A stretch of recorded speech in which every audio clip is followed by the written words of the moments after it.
मायके में इतना हिस्सा तो अवश्य चाहिए कि हम आकर अपनी मर्जी से रह सकें।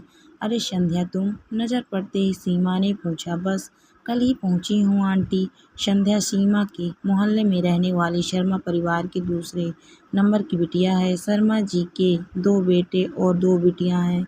बड़ी बेटी सोनल की शादी संपन्न परिवार में हुई थी। शादी के बाद सोनल अपने मायके में जब भी आती सभी भाई बहनों के लिए ढेर सारे उपहार लेकर आती, जिससे मायके में उसकी काफ़ी इज्जत और रुतबा थी। वहीं दूसरी ओर संध्या की शादी जिस परिवार में हुई थी वो आर्थिक रूप से थोड़े कमज़ोर थे और बेटे के कैंसर की बीमारी ने संध्या को और कमज़ोर बना दिया था।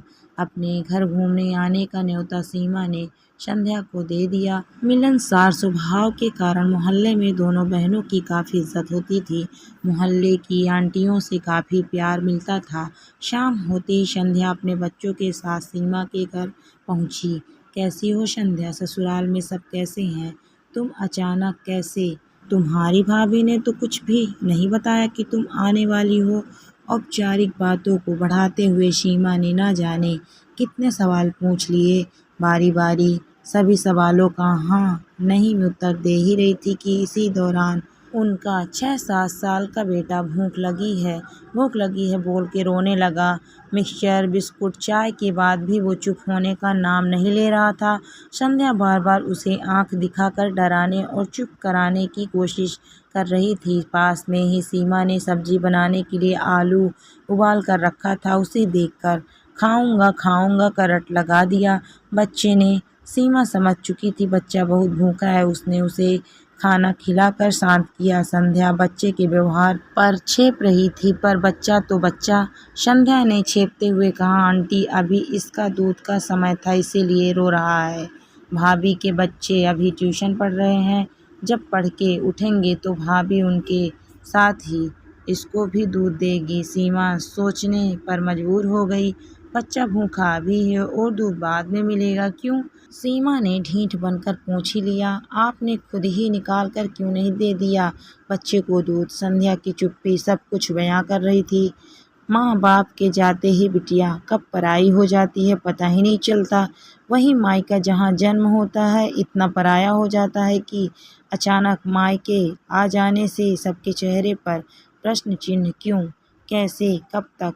संध्या की बड़ी दीदी सोनल आर्थिक मामले में सुदृढ़ होने के साथ साथ एक निर्भीक और हिम्मती महिला थी।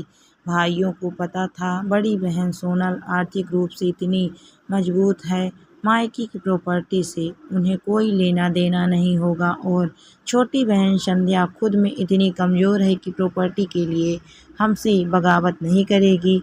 जब बड़ी बहन सोनल को पता चला कि दोनों भाइयों ने माता पिता की पूरी संपत्ति आपस में बांट लिया और उन्हें इस प्रक्रिया में बहनों की ज़रूरत भी नहीं पड़ी, तब सोनल ने सोचा क्या माँ बाप के रहते ही बेटियाँ मायके में ममता, प्यार, अपनापन की हकदार होती हैं? ममता शब्द सिर्फ माँ बाप तक ही सिमट कर रह गया। माना मेरी आर्थिक स्थिति अच्छी है, पर छोटी बहन संध्या की नहीं। नहीं, मैं बड़ी हूँ, मुझे ही कुछ करना होगा। कम से कम मायके आना जाना लगा रहेगा तो भाई भाभी से जुड़े रहना संभव होगा और धीरे धीरे ममता पनप ही जाएगी। और वैसे भी हम बहनें तो भाइयों पर प्यार लुटाती ही हैं। क्या धन दौलत संपत्ति रिश्तों से इतनी ऊपर हो गई है? बचपन में मैं साथ खेले कूदे, अपने ही भाई बहन इतने दूर हो जाते हैं, बहनों को हिस्सा ना देना पड़े इसीलिए उनसे कोई मतलब ही ना रखा जाए तो बेहतर होगा। क्या भाइयों की सोच ऐसी हो गई है? फिर तो धीरे धीरे मायके में, उसे घर में जहाँ हमारा जन्म हुआ, जहाँ से हमारी अनेक यादें जुड़ी हैं, जिस आंगन में हमने खेला कूदा और बड़े हुए हैं, वहाँ से हमारा अस्तित्व ही समाप्त हो जाएगा। उसने यहाँ आकर नगर पालिका व कोर्ट में जाकर वकीलों की सलाह लेकर स्पष्ट शब्दों में भाइयों से कह दिया, मैं जानती हूँ हम बहनों ने अपने माता पिता की ज़मीन जायदाद में हिस्सा ले लिया तो आप लोगों से संबंध हमेशा के लिए खराब हो जाएगा। कानून चाहे जितना भी बन जाए, वैधानिक अधिकार भी लड़कियों को मिल जाए, पर अभी भी मानसिकता बदलने में समय लगेगा।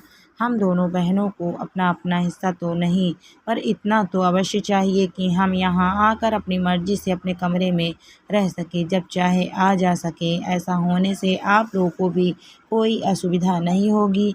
यदि आप लोगों को मंजूर है तो ठीक है, वरना अभी आप लोगों ने 2 हिस्सों में बांट दिया है, फिर 4 हिस्सा होगा। बड़े ही बेबाक से सोनल ने अपनी बात पूरी की। सोनल की बातें सुनकर भाई अवाक रह गए। भाइयों के पास इसके भी सिवा कोई और विकल्प भी नहीं था। एक छोटा सा ज़मीन का टुकड़ा उन्होंने बहनों के नाम कर दिया। सोनल ने उस ज़मीन पर 2 कमरे का एक छोटा सा घर बनवा दिया और अब आ जाकर चाहे दोनों बहनें आती हैं, आराम से रहती हैं। अब मायका आने में संकोच या हिचक नहीं, अब ये डर भी नहीं भैया भाभी नहीं बुलाएं तो वो जगह ही छूट जाएगी जो कभी हमारी भी थी। सबसे बड़ी बात, अस्तित्व की लड़ाई लड़कर जीत कर सोनल और संध्या दोनों बहनों का भाई भाभी के सानिध्य में प्यार ममता के अंकुर फूटने प्रारंभ हो गए।